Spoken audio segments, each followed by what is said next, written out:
Now you see a motorcycle accident where the rider's leg is broken. The patient is in pain and unable to move. The rescuer approaches carefully, first checking that the scene is safe. Next, they kneel beside the injured rider and check responsiveness and breathing. The patient reacts, showing they are conscious but in distress. The rescuer quickly decides to call emergency services because a broken leg is a serious injury. Now the correct first aid action begins. The rescuer stabilizes the fractured leg, supporting it gently above and below the injury. They keep the leg in the exact position found and place soft padding or a splint to prevent movement.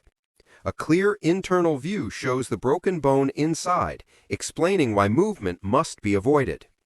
Next, the rescuer keeps the patient calm, monitors breathing, and continues supporting the leg. Additional steps include securing the splint, checking circulation in the toes, and adjusting the patient's comfort without shifting the fracture. Finally, common mistakes appear. Never straighten the leg, never pull the limb, never bandage too tightly, and never give food or water to someone who may faint.